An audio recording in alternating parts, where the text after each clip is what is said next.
Bab 4547, Relaksasi. Melapor ke kepala istana, saya baru saja mendengar orang lain memanggilnya Tuan Si. Mengenai identitasnya, saya tidak begitu tahu. Adapun kekuatannya, saya juga tidak tahu. Kata Lota. Kamu tidak tahu kekuatan apapun. Apa yang kamu lakukan untuk mendapatkan makanan? Master Aula ke-10 mendengus dingin. Luota sangat ketakutan hingga seluruh tubuhnya gemetar. Saat ini, Zuo Tianzeng berkata, meskipun saya tidak mengetahui kekuatan Tuan Si, penguasa wilayah-wilayah barat juga melarikan diri ketika dia melihat orang ini. Apa, penguasa wilayah barat juga telah muncul? Yang mulia Pangeran ke-10 mengerutkan kening. Ya, ketika penguasa wilayah-wilayah barat muncul, dia hanya melihat sekali dan melarikan diri. Zuo Tianzeng mengangguk. Orang-orang tua di alam abadi ini tidak peduli dengan urusan surga dan alam manusia selama bertahun-tahun, tetapi mereka hanya ingin naik ke keabadian. Mengapa mereka tiba-tiba muncul? Dan dia ketakutan. Bagaimana ini mungkin? Ada biksu yang lebih tinggi dari alam abadi di dunia manusia ini. Guru Aula ke-10 berpikir dalam-dalam, merasakan ada sesuatu yang tidak beres. Setelah merenung sejenak, Guru Aula ke-10 bertanya, karena Tuan Si begitu kuat, bagaimana Anda bisa melarikan diri? Tuan Istana, Anda tidak melarikan diri, Anda membiarkan kami kembali. Tuan Si berkata dia tidak akan membantu Dev membunuh orang. Lota dengan cepat menjelaskan. Ini aneh. Penguasa Aula ke-10 tidak tahu apa hubungan antara Tuan Si dan Dev. Oke, kalian, silakan mundur. Aliansi penyegel iblis akan melanjutkan rencana mereka dan berusaha untuk menguasai dunia surga dan manusia secepat mungkin. Saya yakin formasi besar langit dan bumi tidak akan bertahan lama. Saat itu, banyak biksu yang terperangkap di surga akan kembali ke surga. Kami, 10 istana, tidak perlu bersembunyi, dunia surga dan umat manusia adalah markas kami. Kata Guru Aula ke-10 kepada Zuo Tianzeng. Bawahanku harus melakukan yang terbaik untuk memenuhi harapan Tuan Istana. Zuo Tianzeng menghela nafas panjang. Master Aula ke-10 tidak menghukumnya, yang membuat Zuo Tianzeng merasa lega. Dinasti Xiao. Dev memiliki sumber daya yang tidak ada habisnya dan mulai berlatih keras. Tentu saja, Dev juga mengalokasikan sejumlah sumber daya untuk dinasti Xiao. Pertempuran di dinasti Xiao ini juga menghabiskan banyak uang, dan di mata para master, mereka harus menambah kekuatan mereka secepat mungkin. Selama beberapa hari, Dev menghabiskan waktu berlatih. Kadang-kadang, dia membiarkan roh pedang Zhongli keluar untuk bersaing dengan Dev dalam kultivasi ganda. Lagi pula, saya merasa kesal saat berlatih sepanjang waktu, jadi ada baiknya untuk mengubah keadaan sesekali. Saat Dev sedang berlatih, roh pedang Zhongli juga sedang berlatih. Zhongli selalu menyimpan sinar pedang di tubuhnya. Kali ini setelah Zhongli pulih, kekuatannya sendiri juga meningkat pesat. Peningkatan kekuatan Zhongli juga secara tidak langsung meningkatkan kekuatan Dev. Sekarang meskipun dia adalah biksu Mahayana tingkat 5, Dev tidak akan kesulitan menghadapinya. Saat Dev sedang berlatih, dia menerima pesan dari penguasa istana Guanghan. Kepala keluargamu keluar dari pengasingan. Setelah menerima kabar tersebut, Dev segera mengucapkan selamat tinggal pada dinasti Xiao dan bergegas ke kota Nanjing. Dev tahu bahwa jika kepala keluargamu keluar dari kurungan dan mengetahui bahwa putranya telah meninggal, dia pasti akan membalas dendam padanya. Jika Anda tidak dapat menemukan diri Anda sendiri, Anda akan menemukan masalah di istana Guanghan. Dev membawa Ji Yun dan naik pesawat ke kota Nanju secepat mungkin.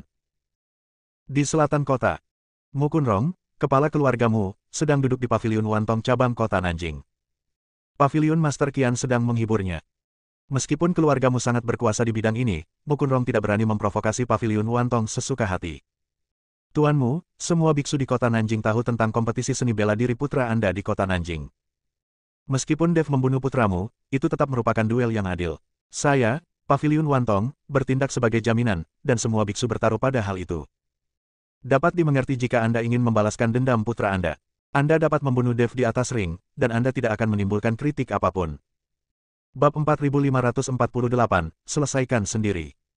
Jika kamu memimpin orang untuk menyerang istana Guanghan, itu pasti akan menyebabkan banyak kerusakan, dan kamu tidak akan bisa membalaskan dendam putramu.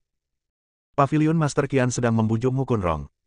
Mu Kunrong, yang keluar dari pengasingan, untuk beberapa saat tidak mengetahui keberadaan Dev, jadi dia ingin membersihkan istana Guanghan terlebih dahulu, lalu mencari Dev. Namun, dia dihentikan oleh Paviliun Master Qian dari Paviliun Wantong, dan Mu Kunrong diundang ke sini. Bagaimanapun, Paviliun Wantong juga digunakan di banyak tempat di keluargamu, jadi Mu Kunrong tidak ingin mengikuti Paviliun Wantong dan menghancurkannya. Paviliun Master Qian, saya bisa memberikan wajah Anda, tapi bagaimana jika Dev tidak muncul? Mu Kunrong bertanya dengan dingin. Jangan khawatir, tuanmu, saya telah mengirim seseorang untuk memberitahu istana Guanghan. Saya yakin Istana Guanghan juga telah memberi tahu Dev. Setelah 3 hari, jika Dev tidak muncul dan kamu menyerang Istana Guanghan, aku tidak akan pernah menghentikanmu. Paviliun Master Qian berjanji dengan sepenuh hati. Sekarang yang bisa dilakukan Master Paviliun Qian hanyalah menunda waktu sebanyak mungkin dan menunggu Dev datang. Jika keluargamu benar-benar mengambil tindakan terhadap Istana Guanghan, saya khawatir Istana Guanghan akan menderita kerugian besar. Oke, kalau begitu aku akan menunggu Dev di sini selama 3 hari. Jika dia tidak muncul, jangan salahkan aku karena kejam. Setelah Mu Kunrong selesai berbicara, dia meminum teh di depannya dan pergi. Melihat Mu Kunrong pergi, Master Paviliun Qian menghela nafas berat. Tuan Dev, saya hanya dapat membantu Anda dalam hal ini. Selebihnya terserah Anda. Paviliun Master Qian dipercaya oleh Dev untuk diam-diam mengurus Istana Guanghan. Tapi bagaimanapun juga, Paviliun Wantong hanya untuk bisnis, dan Paviliun Master Qian hanyalah penguasa Paviliun cabang. Dia tidak memiliki kemampuan untuk memesan apapun kepada keluargamu. Yang bisa dia lakukan hanyalah menunda dan menunggu Dev menyelesaikannya sendiri. Ji Yun, percepat. Di pesawat, Dev berkata pada Ji Yun dengan wajah muram. Bagus. Ji Li mempercepat kecepatan pesawat itu. Karena Dev memiliki sumber daya yang tak terhitung jumlahnya saat ini, konsumsi pesawat tersebut hanyalah gerimis bagi Dev. Pesawat itu melaju dengan kecepatan tinggi, dan Dev tidak berniat mengagumi pemandangan pegunungan Tianmo. Bagaimanapun, Dev telah terbang melintasi Gunung Tianmo lebih dari sekali. Tuan, jangan terlalu cemas, santai saja. Zhongli meringkuk di pelukan Dev dan membujuk dengan lembut.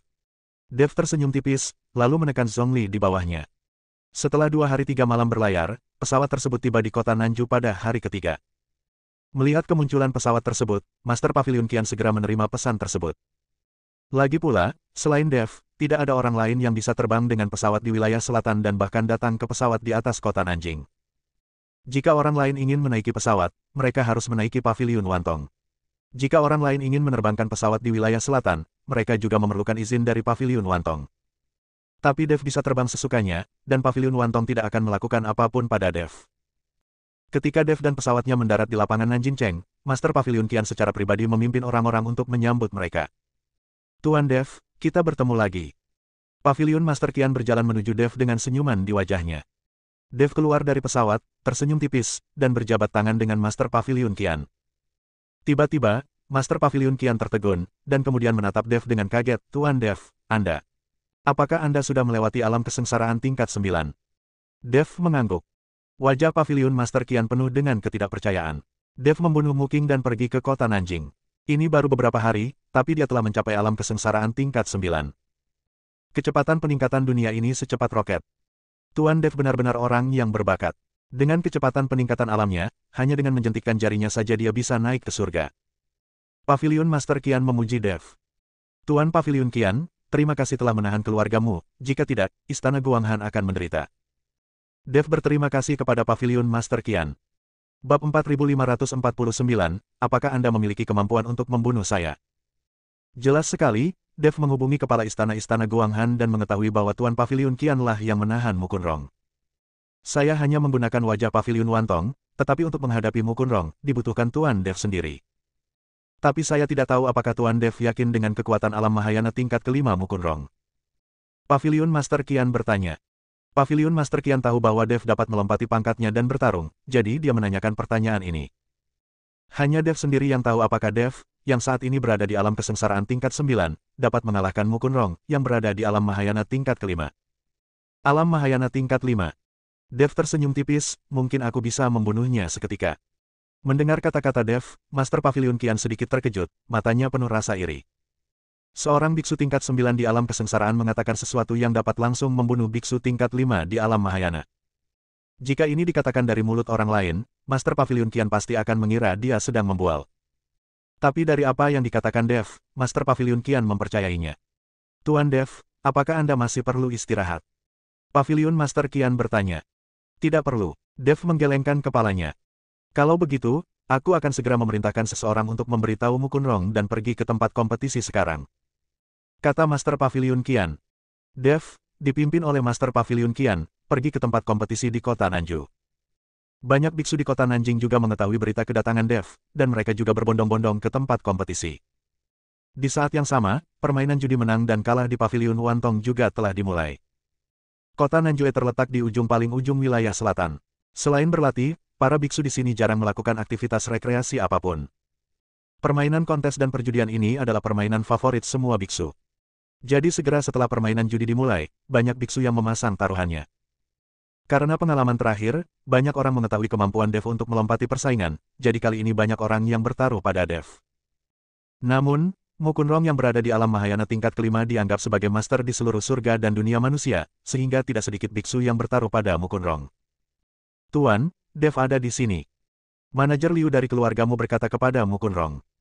Oke, aku tidak menyangka dia akan benar-benar berani datang. Kali ini aku akan memotongnya menjadi beberapa bagian untuk membalaskan dendam kedua putraku. Mukunrong tiba-tiba berdiri dan berkata dengan gigi terkatup. Tuan, jika Dev bisa melompati pertempuran, sebaiknya Anda berhati-hati. Manajer Liu mengingatkan Mukunrong. Dia berada di alam kesengsaraan, dan jika dia bisa bertarung melampaui level tersebut, bagaimana dia bisa mengalahkanku? Saya sekarang berada di alam Mahayana tingkat kelima. Siapa yang bisa mengalahkan saya di seluruh kota Nanju? Mukunrong berkata dengan percaya diri. Artinya, di area ini, tidak ada orang yang bisa menjadi lawan saya. Manajer Liu tersanjung. Segera, Mukunrong memimpin semua orang dari keluargamu ke arena seni bela diri.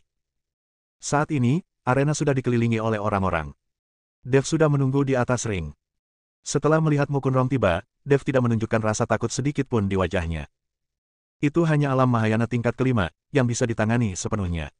Ketika Mukunrong melihat Dev, matanya merah dan dipenuhi niat membunuh. Ini adalah pertemuan kedua mereka. Saat pertama kali bertemu, Mukunrong hanyalah bayangan. Pada akhirnya, penguasa wilayah selatan mengambil tindakan dan langsung menghancurkan hantu tersebut, menyebabkan tubuh utama terluka. Jika tidak, Mukunrong pasti sudah lama keluar dari penjara, dan semua putranya tidak akan dibunuh oleh Dev. Mukunrong melompat dan mendarat dengan kuat di atas ring. Nak, hari ini aku akan mengupas kulitmu dan membuatmu kejang, dan membuatmu mati dalam kesakitan yang tak ada habisnya. Mukunrong memelototi Dev dan berkata, Aku bisa mati sesukaku, selama kamu punya kemampuan untuk membunuhku. Dev tersenyum menghina. Oke, kalau begitu akan kutunjukkan padamu, aku tidak memiliki kemampuan untuk membunuhmu. Setelah Mukunrong selesai berbicara, aura di tubuhnya langsung meledak. Tunggu sebentar. Tepat ketika Mukunrong hendak mengambil tindakan, Master Pavilion Qian tiba-tiba berbicara. Bab 4550, aku mempertaruhkan nyawaku untuk bermain denganmu. Pavilion Master Qian, apa maksudmu? Apakah kamu ingin campur tangan? Mukunrong bertanya pada Pavilion Master Qian.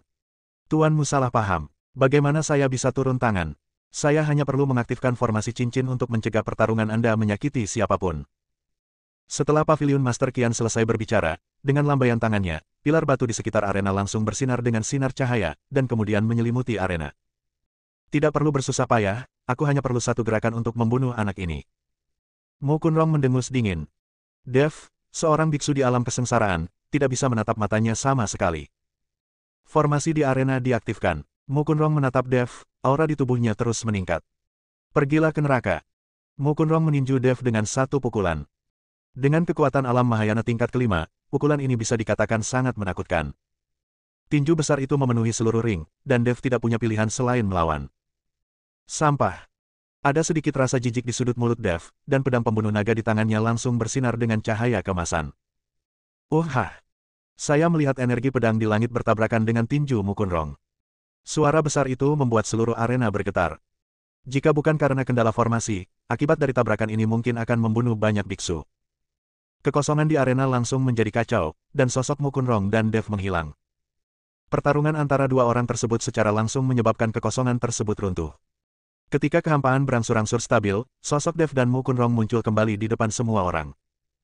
Mata semua orang membelalak, ingin melihat siapa yang lebih unggul dalam serangan tadi.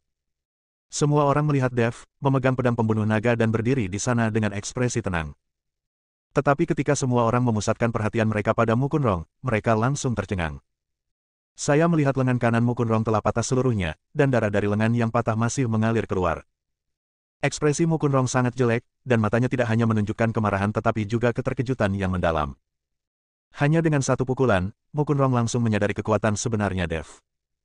Dia adalah biksu tingkat 5 di alam Mahayana, tetapi lengannya dipotong oleh Dev, seorang biksu di alam kesengsaraan, dengan pedang. Hal yang belum pernah terjadi sebelumnya membuat Mukunrong merasa sangat terkejut. Wah, kamu benar-benar punya keahlian. Mukunrong kehilangan lengannya dan mulai memandang Dev dengan kagum. Kamu terlalu sampah. Dev menggelengkan kepalanya perlahan. Dia tidak mengakui bahwa dia mampu, tetapi Mukunrong hanyalah sampah.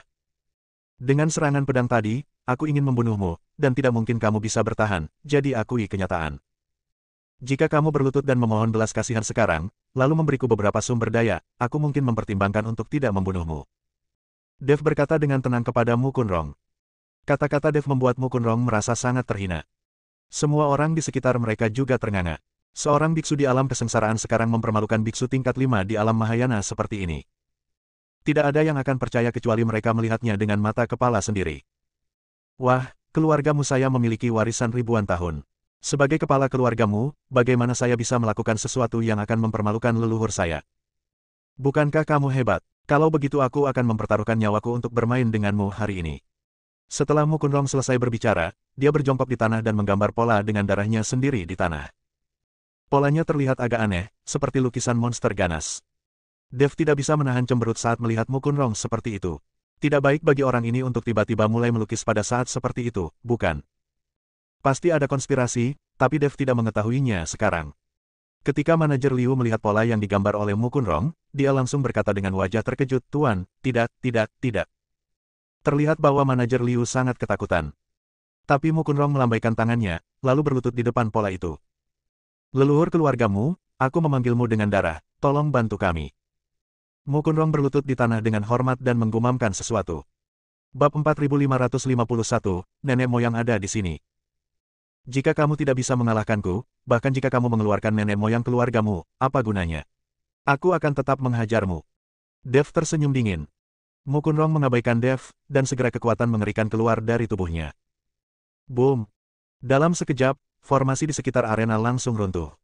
Dev merasakan nafas datang ke arahnya, dan seluruh tubuhnya terbang mundur dalam sekejap. Para biksu di sekitar yang sedang melihat panas tidak menyangka akan menjadi seperti ini, dan mereka semua terpesona oleh aura ini. Dev melayang di udara, menatap Mukunrong, alisnya sedikit berkerut. Saat ini, aura yang sangat kuat muncul di sekitar tubuh Mukunrong. Nafas ini mengembang, lalu menyelimuti seluruh tubuhnya. Gemuruh. Tiba-tiba, ada guntur di langit. Semua orang melihat ke atas dan menemukan bahwa pada suatu saat, awan gelap besar telah muncul, menutupi seluruh langit di kota Nanjing. Halilintar menyambar di awan gelap. Mungkinkah kepala keluargamu sedang mengalami kesengsaraan saat ini? Tidak mungkin. Dia baru saja keluar dari pengasingan. Mungkinkah kepala keluargamu mengandalkan metode rahasia untuk secara paksa mengatasi kesengsaraan dan meningkatkan wilayahnya? Sangat mungkin jika Anda meningkat, itu akan menjadi alam Mahayana tingkat 6. Saya khawatir Dev tidak akan menjadi lawan. Ketika semua orang melihat guntur dan kilat, mereka mengira itu adalah bencana guntur, jadi mereka mulai berbicara. Dan Dev dapat melihat sekilas bahwa ini bukanlah awan kesusahan guntur, dan Mukunrong tidak sedang mengatasi kesengsaraan. Seiring dengan gemuruh guntur dan kilat, aura di tubuh Mukunrong menjadi semakin kuat, dan aura ini langsung menyelimuti dunia. Dan tubuh Mukunrong mulai menghilang dalam aura ini. Apa yang terjadi? Mukunrong sepertinya dia akan menghilang. Nak, tunggu saja sampai mati. Mata Mukunrong merah padam. Pada saat terakhir dia menghilang, dia menatap Dev dan berteriak. Boom! Guntur dan kilat di langit bergema semakin keras, dan guntur serta kilat sering menyambar. Dev memegang pedang pembunuh naga di tangannya, dan tidak ada rasa takut di matanya. Tidak peduli trik apa yang dimainkan Mukunrong, dia akan menangkapnya. Tubuh Mukunrong bersinar dengan cahaya yang menyilaukan, dan semua orang tidak bisa lagi melihat tubuhnya. Suasana sekitar telah membentuk tornado yang mengamuk di atas ring. Yang ada hanya gambaran tubuh Mukunrong, dan fitur wajahnya tidak terlihat jelas. Pada akhirnya, tubuh Mukunrong malah menghilang dan berubah menjadi seberkas cahaya. Boom! Cahayanya membubung ke langit, dan kemudian aura agung menekan dari atas. Aura ini sangat mendominasi. Banyak biksu di sekitar mereka yang mundur satu demi satu. Mereka tidak ingin melihat pemandangan panas dan mempertaruhkan nyawa. Dev merasakan aura yang mendominasi dan matanya sangat dingin. Nafas itu langsung membombardir tubuh Dev. Tubuh Dev jatuh dari udara seperti meteor dan menghantam ring dengan keras. Arena keras itu langsung diledakkan oleh tubuh Dev. Arenanya menghilang, tapi aura menakutkan masih berpikir untuk menghilang. Untungnya, banyak biksu yang melarikan diri lebih awal, jika tidak, mereka akan tersapu oleh aura ini. Tubuh Dev menghilang dari pandangan semua orang dan jatuh jauh ke tanah. Dan awan gelap di langit perlahan mengembun menjadi bentuk manusia. Sosok humanoid yang berdiri setinggi 100 kaki terlihat agak mirip dengan Mukunrong. Apakah ini nenek moyang keluargamu? Sepertinya leluhur ini agak aneh. Kemudian Mukunrong mengorbankan dirinya dan memanggil leluhur keluargamu, itu cukup kejam. Dia harus tahu bahwa dia bukan tandingan Dev, dan dia akan mati jika bertarung. Itu sebabnya dia bersikap seperti ini. Semua orang melihat sosok manusia yang terbentuk oleh awan hitam dan tidak bisa menahan diri untuk tidak berbicara. Sosok manusia itu perlahan menundukkan kepalanya dan menatap Dev yang terdorong ke tanah. Bab 4552, sangat nyaman. Dev melonjak ke langit dan bergegas keluar dari tanah. Meskipun pukulan tadi sangat menakutkan, itu tidak membahayakan Dev. Kelihatannya cukup menggertak, tapi aku tidak tahu apakah aku bisa menahan diri untuk tidak dipukuli. Kata Dev dengan nada meremehkan leluhur keluargamu. Setelah Dev selesai berbicara, cahaya keemasan menyilaukan keluar dari tubuhnya. Tubuh emas yang tidak bisa dihancurkan diaktifkan, dan Dev tampak seperti dewa perang lapis baja emas. Memegang pedang di tangan kanannya dan mengangkatnya tinggi-tinggi, Dev bergegas menuju leluhur keluargamu. Kecepatan Dev mencapai titik ekstrim, dan semua orang hanya bisa melihat bayangan emas tertinggal di kehampaan. Anak bodoh. Nenek moyang keluargamu berbicara dan menatap Dev. Boom. Nenek moyang keluargamu tiba-tiba mengulurkan telapak tangan besar. Telapak tangan ini berubah menjadi telapak tangan yang tak terhitung jumlahnya yang dipadatkan dengan aura hitam, meraih Dev dari segala arah. Dev mengabaikan telapak tangan raksasa ini, tetapi memegang pedang pembunuh naga dan dengan cepat menuju leluhur keluargamu. Dev tidak berarti apa-apa seperti semut di depan leluhur keluargamu. Tapi Dev tidak memiliki rasa takut sedikit pun. Dengan pedang pembunuh naga di tangannya, dia menebas dengan momentum, dan cahaya pedang keluar. Tidak ada gerakan atau gerakan mewah, hanya tebasan yang kuat. Boom! Cahaya pedang yang menakutkan, berisi maksud pedang yang mengepul, menuju ke arah leluhur keluargamu seperti gelombang. Nenek moyang keluargamu menatap Dev lalu mendengus dingin. Mendengus dingin ini penuh dengan penghinaan dan penghinaan. Nenek moyang keluargamu menghela nafas, dan tiba-tiba perisai abu-abu muncul. Perisai ini menghalangi cahaya pedang. Gemuruh. Cahaya pedang berdiri di atas perisai, dan suara yang memekakkan telinga langsung meledak. Di bawah hantaman keras cahaya pedang, perisai itu langsung hancur dan menghilang. Dan cahaya pedang Dev juga melemah, dan akhirnya menghilang di depan leluhur keluargamu.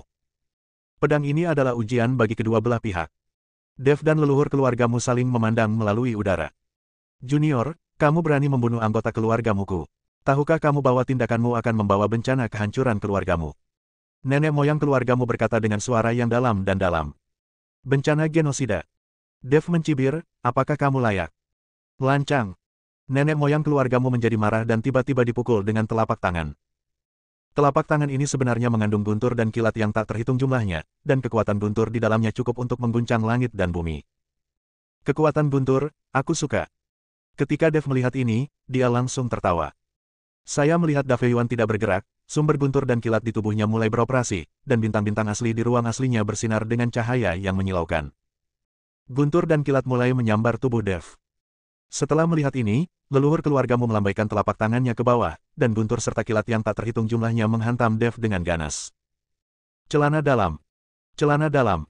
Guntur dan kilat menyambar Dev satu demi satu, dan asap putih mengepul keluar. Dev tidak mengelak atau mengelak, bintang sumber memancarkan kekuatan isap yang menakutkan, langsung menyerap kekuatan arena. Bintang asal petir di ruang asal juga mulai berkedip dan menjadi semakin terang. Semakin banyak petir, semakin banyak sumber petir yang diserap Dev. Guntur dan kilat yang tampak menakutkan ini sebenarnya adalah sumber daya langka di mata Dev. Tapi tidak ada yang mengetahui hal ini, dan mereka semua tercengang saat melihat Dev disambar petir dan kilat yang tak terhitung jumlahnya, dan seluruh tubuhnya berasap. Terutama Ji-Yun, matanya memerah saat melihat Dev seperti ini, dan dia mengepalkan tinjunya, berencana menyelamatkan Dev dengan seluruh kekuatannya. Nenek moyang keluargamu sedikit mengangkat bibirnya. Dia tahu bahwa tidak ada yang bisa selamat dari guntur dan kilat yang tak terhitung jumlahnya ini. Sangat nyaman. Tepat ketika Dev dikelilingi oleh guntur dan kilat itu, dia tiba-tiba berteriak. Nenek moyang keluargamu, yang memiliki sedikit senyuman di wajahnya, tiba-tiba memiliki senyuman di wajahnya. Bersambung.